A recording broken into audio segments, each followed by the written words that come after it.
My earliest memory is my father hitting my mother in the face as hard as he could. And I remember seeing her on the floor and then looking at him, this giant of a man who I thought, my God, he says he loves her. What is he gonna do to me? And all I could think, I want to protect her. I want to protect her. And how wrong it was. And I said, I gotta be strong. And I gotta get strength so that I can protect her.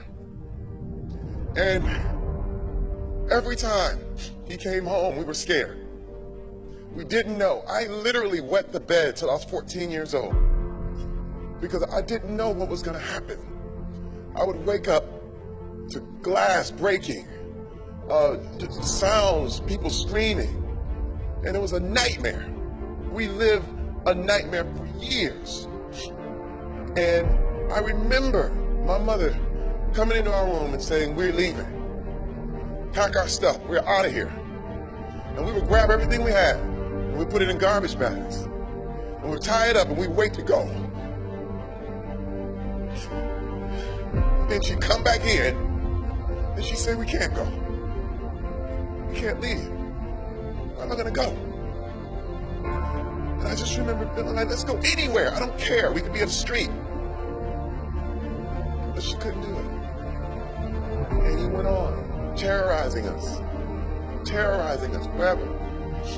And it was like, what could we do? You have to understand that people in this situation feel entirely hopeless. Hopeless. We were hopeless. So many things. I thought, I'll never be like that. I'll never do that.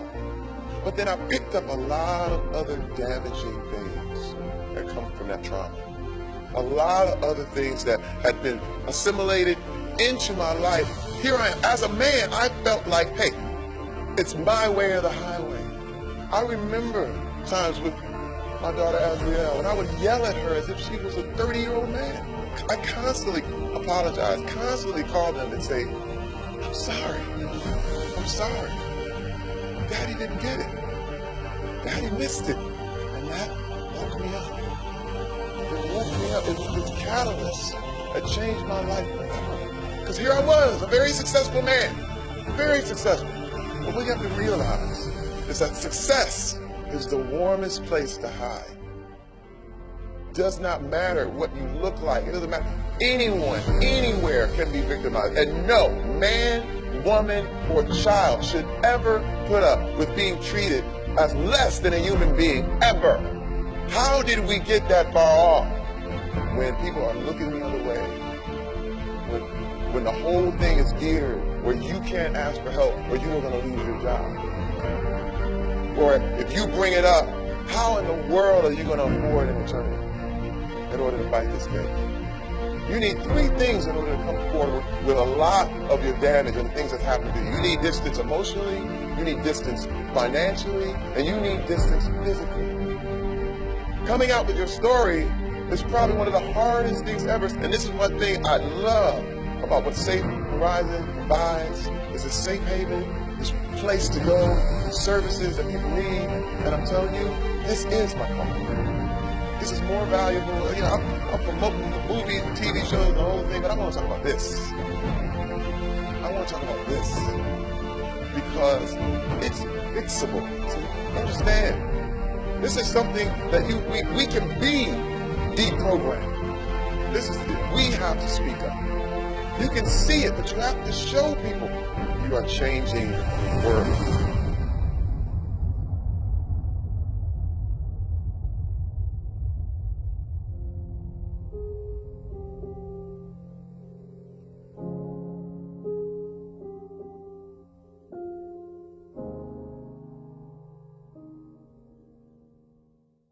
I may always be known as the girl that was kidnapped.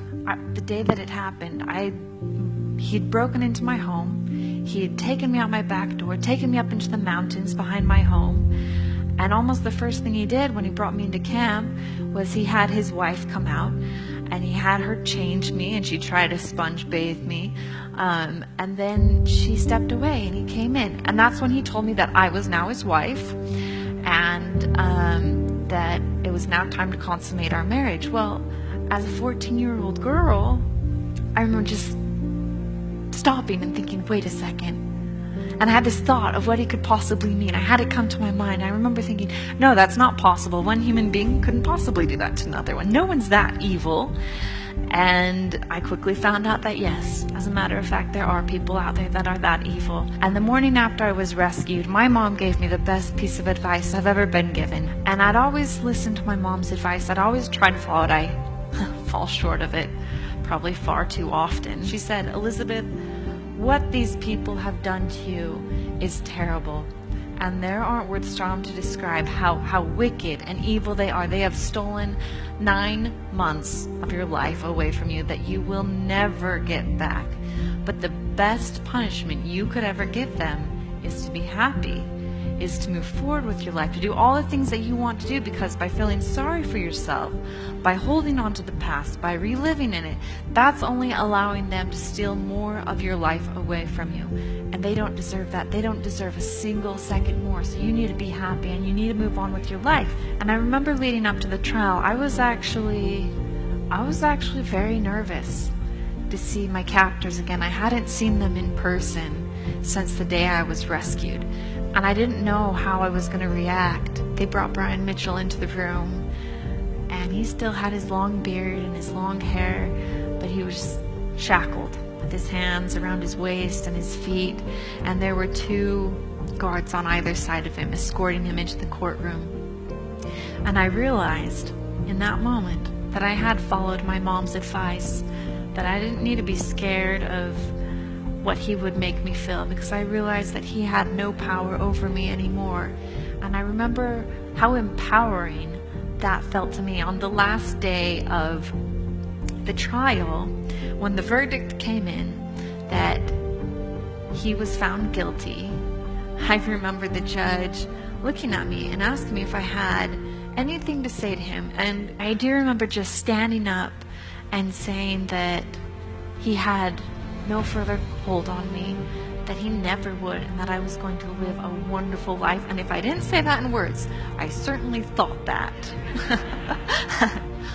I realized that forgiveness is not for the other person, it's for yourself. Life is so worthwhile, and no matter what has happened to you, no matter what your background is, no matter what your past is, each of us deserve to be happy. Bad things do happen, but that doesn't mean that they need to define us or to destroy our life. And yes, I may always be known as the girl that was kidnapped, but that's okay, because I know that that's not all who I am. That happened to me, but I have not let that stop me from going on, getting married, having a family, becoming an advocate for change, becoming an advocate for women and children, and really all victims. We have things that happen to us, and yes, they shape us, they mold us, but they don't have to define us, because in the end, what defines you is how you react, are the decisions that you make. So I hope that whatever you're faced with, whatever you deal with, you just remember that you are who you decide to be. You are captain of your destiny. You are the one that decides who you are.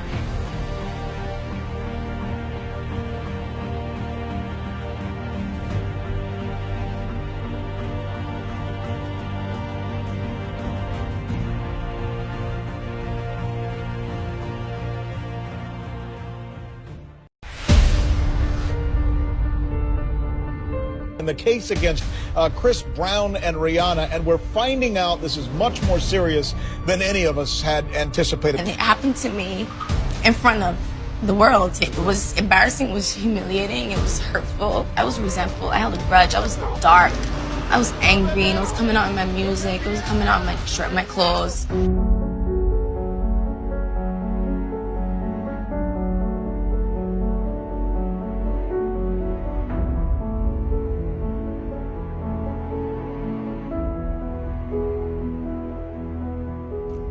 I couldn't take that he kept lying to me, and he couldn't take that I wouldn't drop it.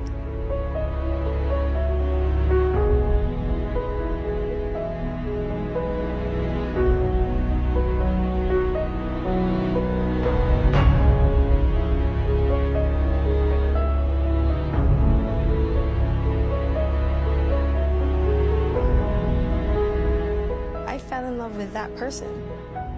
That's embarrassing. That's embarrassing that that's the type of person that I fell in love with. The reason why a lot of women choose not to let their family and friends know if they're in an abusive relationship, because once you tell your mother, once you tell your friend, that's all they remember. Yes. So I think that when the world saw that in 2009, that's what stuck with so many people. Absolutely. Absolutely. I was hurt the most. Nobody felt what I felt. Like, it happened. It happened to me. And it happened to me in front of the world. It was embarrassing. It was humiliating. It was hurtful. You know, it's not easy. I lost my best friend. Like, everything I knew switched in a night. And I couldn't control that. It was a weird, confusing space to be in, because as angry as I was, as angry and hurt and betrayed, I just felt like he made that mistake because he needed help. And like, who's gonna help him? Nobody's gonna say he needs help. Everybody's gonna say he's a monster without looking at the source. And I was more concerned about him.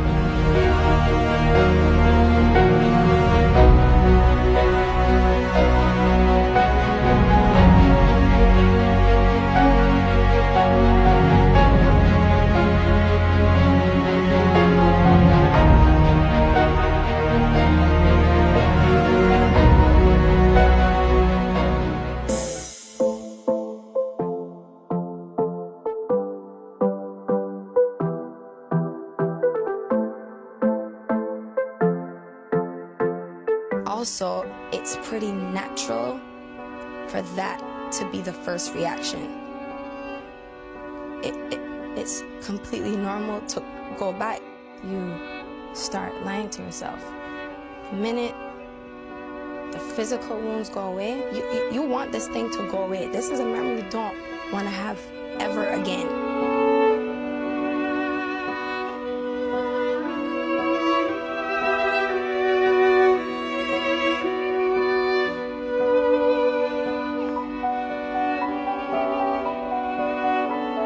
When I realized that my selfish decision for love could result into some young girl getting killed, I could not be easy with that part.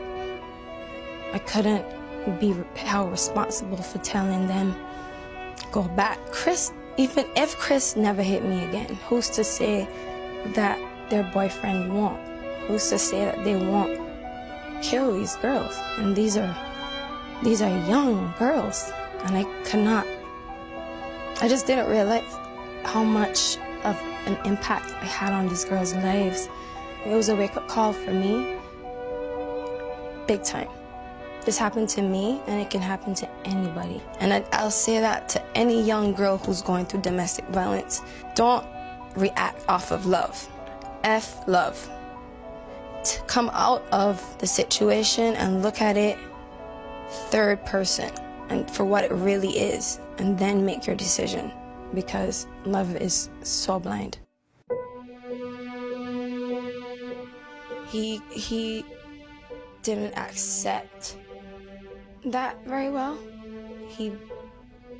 Obviously he didn't want us to be apart, but I know how to make a decision for me.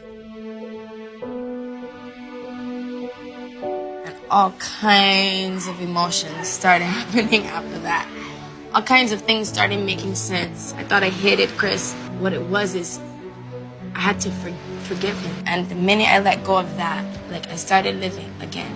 And your forgiving him does not mean that you are weak or that you are a victim or that you are... And that's what I had to realize.